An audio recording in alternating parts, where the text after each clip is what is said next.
Hello guys, welcome back to Be the Topper. Today we will discuss about the revised syllabus of Political Science Class 12th 2020 to 21. तो मेरे को आप लोगों ने request किया था कि मैं रिवाइज सिलेबस का वीडियो बनाऊं, इसलिए मैं उसका वीडियो बना रही हूं आज। आप लोगों को इसमें पता चलेगा कि देखिए सीबीएसई ने जो सिलेबस को रिवाइज किया है उसमें क्या क्या चेंजेस हुए हैं और क्या क्या चीज़ें कटी है, क्या क्या चीज़ें ऐड हुई हैं जिसके बारे में आपको पढ़ने की ज़रूरत है।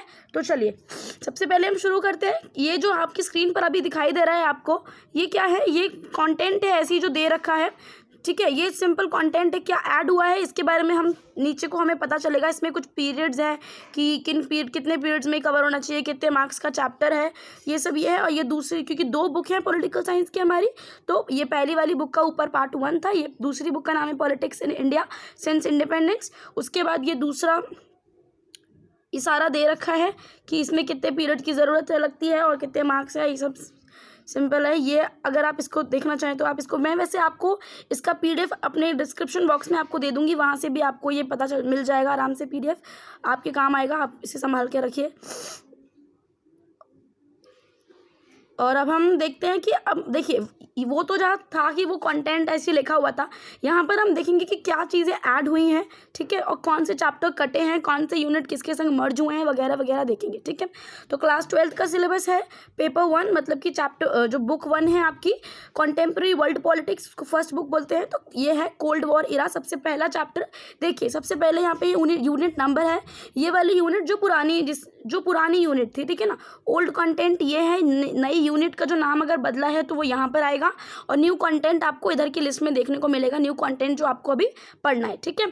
तो अगर इस चैप्टर की बात करें तो इस चैप्टर में हमें नए कंटेंट में क्या दिया है कि देखो पुराने कंटेंट में भी आपको पता होना चाहिए कि हमें क्या क्या पढ़ना है, क्योंकि ज़्यादातर बच्चों के पास अभी तो किताबें नहीं होंगी, बिकॉज लॉकडाउन है, आप लोग बुक्स नहीं खरीद पाए होंगे। फिर भी मैं एक बार आपको बता देती हूँ कि क्या है बेसिक जो आपको cold war and non align movement में पढ़ना है चैप्टर में। Emergence of 2 power blocks after the second world war, ठीक है ना। सेकेंड वर्ल्ड वॉर के बाद 2 पावर ब्लॉक कैसे बनते हैं, दुनिया 2 गुटों में कैसे बंटती है, आपको ये बताना है। Arenas of cold war, cold war के दायरे, कोल्ड वॉर कहाँ तक सीमित था, ठीक है। चेंजेस टू बाइपोलैरिटी कैसे आई, ठीक है। Non align movement, quest for new international economic order, India and the cold war, ठीक है। किस तरीके से न्यू इकोनॉमिक ऑर्डर आया और इंडिया कोल्ड वॉर का क्या था, ये सब तो है हमारे पुराने जो चीज़ें जो हमें कंटेंट में पढ़नी होती थी। जो नया ऐड हुआ है वो क्या है, इमर्जेंस ऑफ 2 पावर, ठीक है ना। 2 पावर कैसे आई है, ये बहुत ज़्यादा कुछ अलग नहीं है, पुराने से बहुत कुछ सिमिलर ही है, बस उसको लिख दिया है और कुछ कुछ चीज़ें डिफरेंट हैं, बट ज़्यादातर चीज़ें सेम ही हैं पुराने वाले से।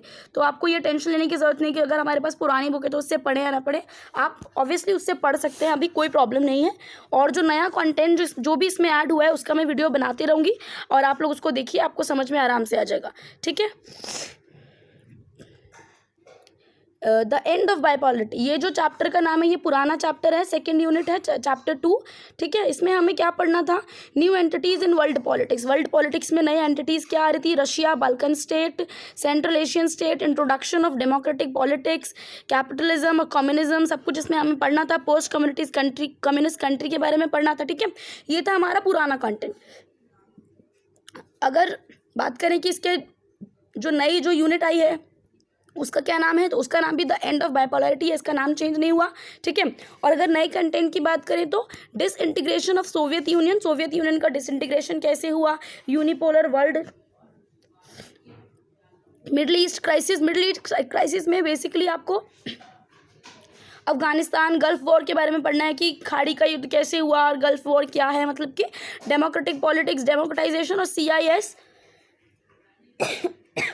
Sorry guys, and the 21st century Arab spring. और अरब स्प्रिंग भी ये जो है, इसका मैं एक वीडियो बना के मैंने डाल रखा है, इसको आप देख सकते हैं अगर आपको पढ़ना है कि अरब स्प्रिंग क्या होता है। और मैं इस वीडियो के डिस्क्रिप्शन में आपको उसका लिंक भी दे दूंगी, तो आप वहाँ से जाके देख लीजिए, अगर आपको अरब स्प्रिंग समझना हो तो आप वहाँ पर देख सकते हैं, ठीक है। Third chapter is US hegemony in world politics. ये जो चैप्टर है ये कट गया है, deleted, a part gets added with unit 2। और इसका जो पार्ट था ना, वो जो गल्फ वॉर जो ऐड हुआ है चैप्टर 2 के साथ, वही उसका एक पार्ट था जो कि सेकंड यूनिट के संग पूरा उसको मर्ज कर दिया है, उसको ऐड कर दिया है। और ये जो चैप्टर था ये बेसिकली कट गया है, अब आपको ये नहीं पढ़ना पड़ेगा। इसमें क्या पढ़ते थे हम कि जब सोवियत संघ का जब डिसइंटीग्रेशन होता है, जब सोवियत यूनियन का जब विघटन होता है, जब उसका डिसइंटीग्रेशन होता है, तो क्या होता है कि जो यूएस होती है ना, यूएस उसकी पूरी हेजेमनी हो जाती है, उसका वर्चस्व छा जाता है दुनिया की राजनीति पर, और किस किस तरीके से हर तरीके के हेजेमनी के इफेक्ट देखने को मिलते हैं, ये सब हम इसमें पढ़ते थे। बट अभी आपको वो नहीं पढ़ना पड़ेगा, ठीक है, क्योंकि ये कट गया है। चलिए, 4 चैप्टर का क्या नाम था पहले? ऑल्टरनेटिव सेंटर्स ऑफ पावर, ठीक है। इसका नाम अर्लियर होता था ऑल्टरनेटिव सेंटर्स ऑफ पावर, जिसमें हम चाइना के पावर के बारे में पढ़ते थे कि माओ एरा के बाद चाइना कैसे एक्सपैंड किया, यूरोपियन यूनियन, आसियान, ठीक है ना, और चाइना के इंडिया से जो बदलते हुए जो रिलेशंस है उसके बारे में हम पढ़ते थे।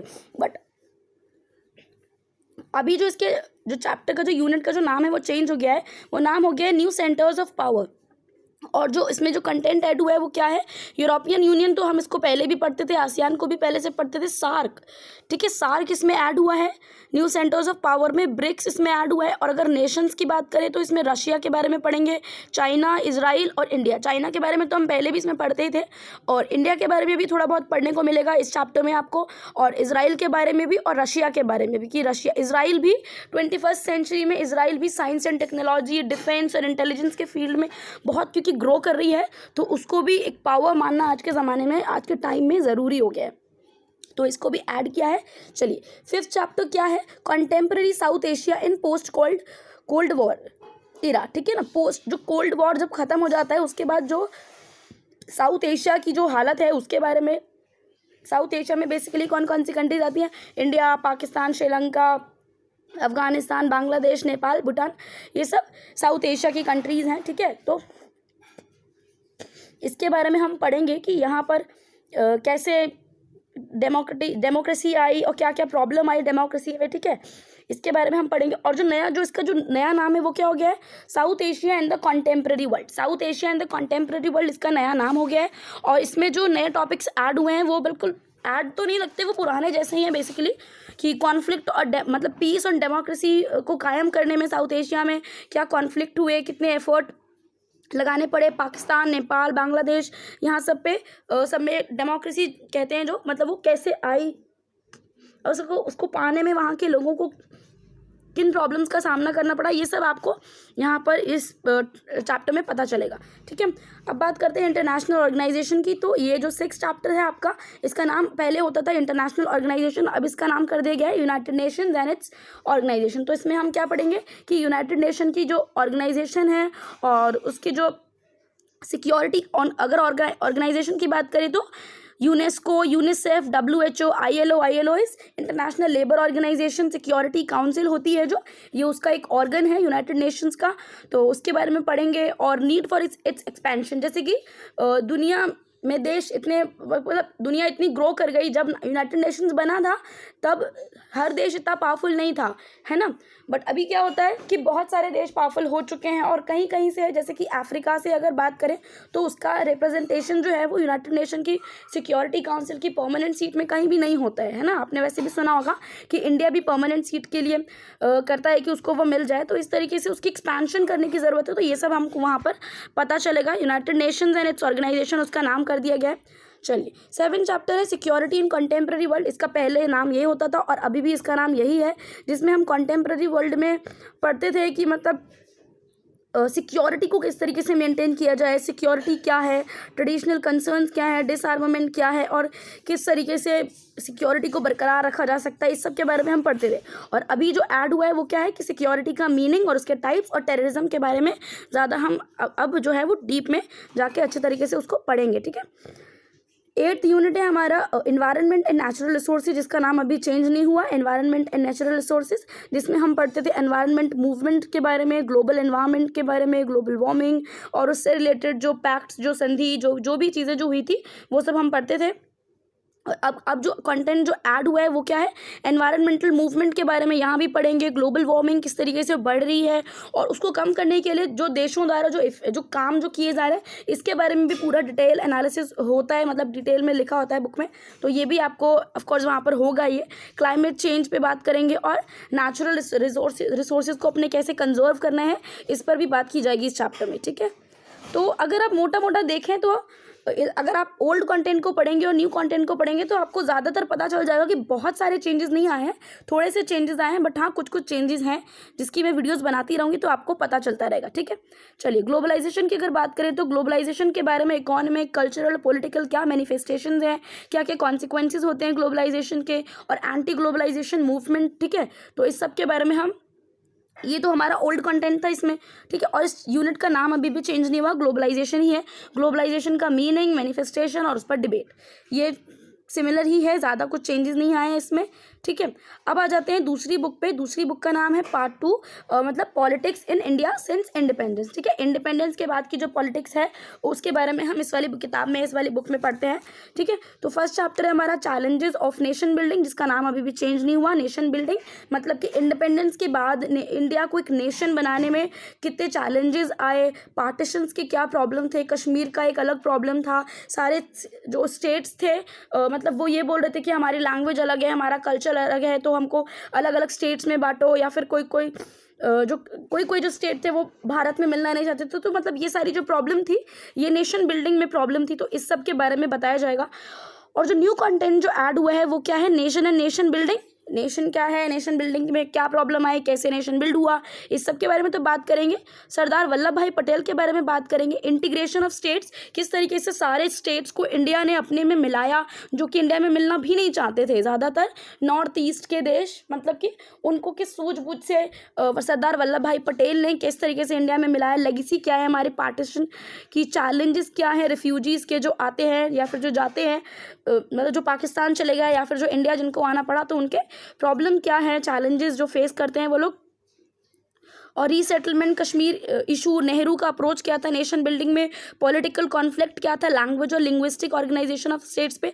मतलब कि पहले ऐसा नहीं था कि लैंग्वेज के बेसिस पे स्टेट्स को डिवाइड मतलब कि अलग अलग कर दिया जाएगा, बट आंध्र प्रदेश का सबसे पहला ऐसा हुआ कि वहाँ पर एक नेता ने हड़ताल करी और उनकी डेथ हो गई, उसके बाद आंध्र प्रदेश बनाया गया, है ना। तो कुछ कुछ इस तरीके से आपको स्टेट्स के बारे में पता चलेगा, जैसे कि मणिपुर है ना, कश्मीर है, तो ऐसे ही बहुत सारे हैं। ठीक है, second is era of one party dominance. और वन पार्टी डोमिनेंस मतलब कि जब हमारा इंडिया जो इंडिपेंडेंस हुआ उसके बाद, क्योंकि उस समय कांग्रेस ही बहुत बड़ी पार्टी थी, तो 1951 के इलेक्शन में भी कांग्रेस जीती, 56 के इलेक्शन में भी कांग्रेस जीती, प्रधानमंत्री नेहरू जी बने, और 61 में भी नेहरू जी प्रधानमंत्री बने, धूमधाम से कांग्रेस जीत गई बड़े अच्छे तरीके से। ठीक है, तो ये जो वन पार्टी डोमिनेंस था कि किस तरीके से कांग्रेस आगे बढ़ी, इसको हम इसमें पढ़ते थे, बट अभी तो इसको मर्ज कर दिया गया है चैप्टर 5 के साथ। ठीक है, तो इसमें हम यही पढ़ेंगे कि किस तरीके से कांग्रेस ने इतने सारे, क्योंकि इतनी सारी विचारधाराओं के लोग होते हैं किसी भी जगह पर,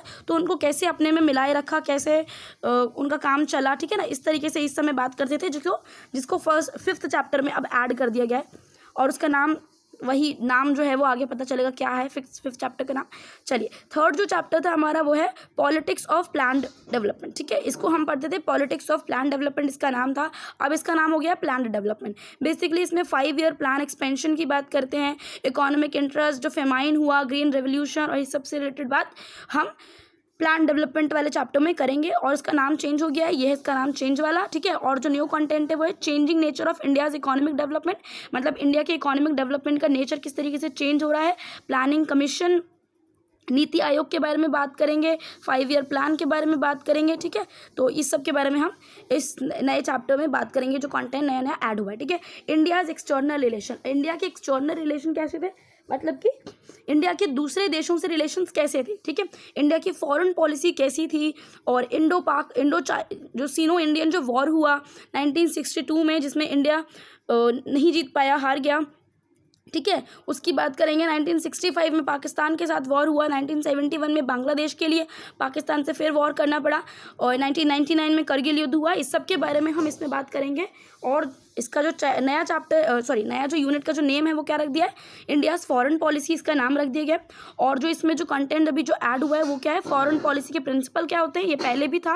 प्रिंसिपल क्या होते हैं, इंडिया के नेशन के संग किस तरीके से रिलेशंस बदल रहे हैं, और नेशन कौन कौन से, जैसे कि यूएस के साथ, रशिया के साथ, चाइना, इजराइल, इंडिया के रिलेशन मतलब कि इन सबसे कैसे बदल रहे हैं, और अपने नेबर्स के साथ इंडिया के कैसे रिलेशन बदल रहे हैं, पाकिस्तान, बांग्लादेश, नेपाल, भूटान, है ना, श्रीलंका, म्यांमार, और इंडिया का न्यूक्लियर प्रोग्राम क्या है, न्यूक्लियर पावर के बारे में इंडिया का क्या कहना है, और उसमें किस तरीके से टेस्टिंग करते हैं, और मतलब कि किस तरीके से वो न्यूक्लियर पावर को आगे बढ़ाना चाहते हैं, और क्या उनको न्यूक्लियर बॉम्ब्स को लेके, न्यूक्लियर पावर को लेके उनकी क्या सोच है, ये सब आपको इंडिया फॉरेन पॉलिसी वाले चैप्टर में पता चलेगा। ठीक है, अब 5th चैप्टर जो हम पढ़ते थे वो था challenges to the Congress system. ये इसका पहले नाम होता था कि कांग्रेस सिस्टम को क्या क्या चैलेंजेस फेस करने पड़े, जिसकी वजह से मतलब कि उसमें अंदर ही फूट पड़ रही थी, फिर वो टूट गई, 2 भागों में डिवाइड हो गई, और बहुत सारी प्रॉब्लम आई नेहरू जी की डेथ के बाद, लाल बहादुर शास्त्री की डेथ के बाद उसमें प्रॉब्लम आती गई। ठीक है, तो इस सब के जो चैलेंजेस थे कांग्रेस सिस्टम के, इसके बारे में हम बात करते थे।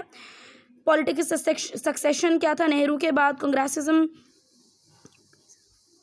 इलेक्टोरल अपसेट ऑफ 1967, और कॉन्स्टिट्यूशन कांग्रेस, और ये सब के बारे में, गरीबी हटाओ इंदिरा जी का नारा था। ठीक है ना, तो इस सब के बारे में। और बट अभी जो इसके चैप्टर का जो नाम हो गया है वो क्या हो गया है, parties and the party systems in India. ठीक है, parties and the party systems in India, ये इसका नाम हो गया है। और जो न्यू जो कंटेंट ऐड हुआ है वो क्या है, कांग्रेस सिस्टम क्या है, जो कांग्रेस सिस्टम ये बेसिकली ये चैप्टर 2 से लिया गया है। यहाँ पर बाय पार्टी सिस्टम क्या है, मल्टी पार्टी कोएलिशन सिस्टम क्या है। ठीक है, ये सब इसमें ऐड किया गया है अभी, और इस चैप्टर का नाम भी आपको पता चल ही रहा होगा, चेंज कर दिया गया। 6th चैप्टर है क्राइसिस ऑफ डेमोक्रेटिक ऑर्डर, मतलब कि डेमोक्रेटिक ऑर्डर में क्या क्या प्रॉब्लम आई। ये बेसिकली इसमें जो इमरजेंसी लगाई, तो जो प्रॉब्लम्स जो मतलब इमरजेंसी से पहले क्या बैकग्राउंड था, इमरजेंसी किन हालातों में लगी, इमरजेंसी के बाद क्या क्या लोगों पर बीती, किस तरीके से हुआ, फिर कैसे रेजिस्टेंस हुआ, फिर किस तरीके से आपातकालीन जो समस्या जो हमारे सामने आ गई थी इमरजेंसी की, वो किस तरीके से हटी। तो ये हम इसमें पहले कंटेंट पढ़ते थे। अब देखते हैं आगे क्या है।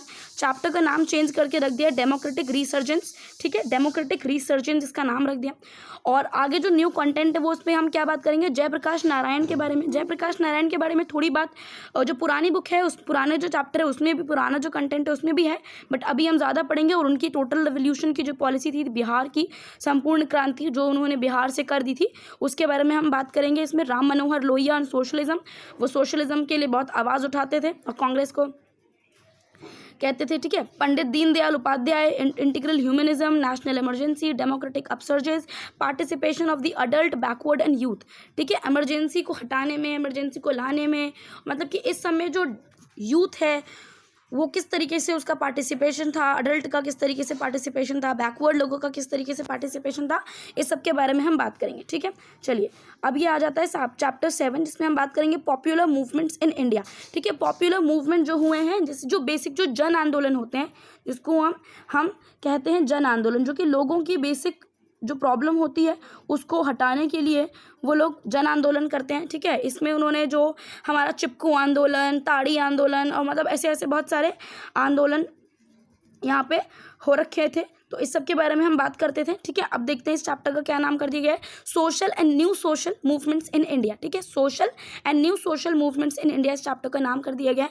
आगे देखते हैं क्या कंटेंट ऐड हुआ है या नहीं हुआ है। Social versus new social movement, social versus new social movement के बारे में पढ़ेंगे। फार्मर का क्या मूवमेंट रहा है, भारतीय किसान यूनियन, इस सब ने बहुत मूवमेंट किए हैं। बिजली के दाम जो थे वो महंगे हो गए थे, भूमि सुधार और इस सब से रिलेटेड वुमेन ने, मतलब वुमेन्स ने भी बहुत सारे वुमेन्स मूवमेंट हुए हैं इंडिया में। ठीक है, उस सब की बात करेंगे। इकोलॉजिकल मूवमेंट, मतलब कि वो जो नर्मदा बचाओ आंदोलन है, जिसमें वो लोग बांध बनाने के लिए मना करते हैं। ठीक है, तो इस सब ऐसे ऐसे आंदोलनों के बारे में हम इसमें बात करने जा रहे हैं। और इस चैप्टर का नाम आप दिख ही रहा है, आपको चेंज हो चुका है। ठीक है, आपको ये याद रखना है। मैं वैसे आपको इसका PDF फाइल प्रोवाइड कर दूंगी, आपको कोई दिक्कत नहीं होगी। चलिए, चैप्टर 8 जो है वो है रीजनल एस्पायरेशन। रीजनल एस्पायरेशन मतलब कि जो क्षेत्रीय जो आकांक्षाएं होती हैं, मतलब कि जैसे कि अगर हम जो पुराने की अगर बात करें तो उसमें हम रीजनल पार्टीज़ का राइज हो रहा था। क्या पंजाब क्राइसिस था, पंजाब कहता था कि मुझे खालिस्तान, मतलब कि पंजाब और कुछ रीजन और मिला के उसको खालिस्तान बना दो। ठीक है ना, और सब जो मतलब कि जो असम है या फिर मिजोरम, त्रिपुरा, ये जो जैसे ये जो हमारे जो आज के नॉर्थ ईस्ट के जो स्टेट है, ये लोग भी अपनी अलग अलग इनकी रीजनल एस्पिरेशन थी कि हमको असम से अलग होना है। पहले जितने भी स्टेट थे ज़्यादातर वो असम में मिले हुए थे, 3-4 स्टेट, वो अभी अलग हुए इस सब के मूवमेंट के बाद जो कि इन लोगों ने किया। ठीक है, अभी भी इस चैप्टर का नाम चेंज नहीं हुआ है, इसका चैप्टर का नाम रीजनल एस्पिरेशन ही है।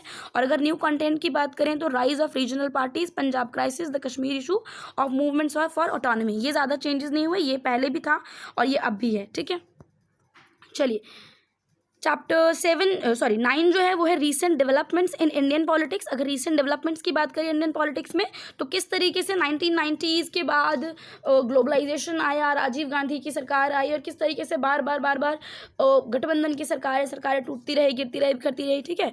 और फिर एनडीए की गवर्नमेंट आई, और उससे मतलब यही है बेसिकली। और कुछ कुछ दंगों के बारे में, शाहबानो केस, बाबरी मस्जिद और इस सब के बारे में इसमें बात की गई है, जो कि पुराना वाला कंटेंट था। देखते हैं आगे क्या है। Indian politics trends and developments, Indian politics के ट्रेंड क्या है और डेवलपमेंट उसमें क्या क्या हुए हैं, मतलब कि शुरू से लेकर क्या किस तरीके से डेवलपमेंट हुआ है उसमें, इसकी हम बात करेंगे। चलिए, और अब देखते हैं कि न्यू कंटेंट क्या है ऐड हुआ है। इरा ऑफ कोएलिशन, मतलब कि ये जो 1990 के बाद का जो टाइम है वो मतलब एक तरीके से गठबंधन का काल बन जाता है, क्योंकि उससे पहले कांग्रेस हावी थी पूरी बुरी तरीके से। 1976 में 7 में जब जनता पार्टी की सरकार आई, वो भी गठबंधन की थी, बट वो ज़्यादा दिन चल नहीं पाई। उससे पहले कांग्रेस चल रही थी, उसके बाद कांग्रेस चल रही थी, फिर कांग्रेस के नेता आ गए राजीव गांधी, है ना। तो क्या है कि गवर्नमेंट जो गठबंधन की सरकार थी उसको ज़्यादा जगह नहीं मिली। बट अभी क्या था कि देश में एक तरीके से पॉलिटिकल वैक्यूम आ गया था, तो कोएलिशन की गवर्नमेंट बन रही थी जो कि टूटती जा रही थी। और मतलब कि इस सब से अभी भी आपको पता ही होगा कि कोएलिशन की गवर्नमेंट ही चल रही है, ये कोई एक पार्टी की गवर्नमेंट नहीं है। National front, United front, national front के बारे में पढ़ेंगे। United front, United progressive alliance, UPA, जो कि कांग्रेस जिसकी एक तरीके से मेन पार्टी है उसकी, ठीक है। First and second, first UPA जो कि पहले बार जो मतलब आया 2004 से 2009, उसके बाद 2000 से, सेकंड वाला 2009 से 2014 वाला, ठीक है। National democratic alliance, NDA, first, second, third और फोर्थ, सबके बारे में बात करेंगे। एनडीए की जो मेन लीडर है, पार्टी है, वो बीजेपी है, ठीक है। Issues of development and governance, इस सब के बारे में हमने बात कर ली। ये था आपका सिलेबस, ठीक है। आज के लिए बस इतना ही। अगर आपको वीडियो अच्छा लगा हो तो लाइक कीजिए, सब्सक्राइब कीजिए मेरे चैनल को, शेयर कीजिए इस वीडियो को, ताकि आपके सभी दोस्तों को पता चल जाए कि किस तरीके से सिलेबस चेंज हुआ है, ठीक है। और जो भी सिलेबस चेंज हुआ है उसके वीडियोज़ मैं आपको बना के देती रहूँगी, आप आराम से देखिए, कोई दिक्कत नहीं है। और इसका भी मैं आपको PDF फाइल अपने डिस्क्रिप्शन बॉक्स में देने की पूरी कोशिश करूँगी। चलिए, थैंक यू।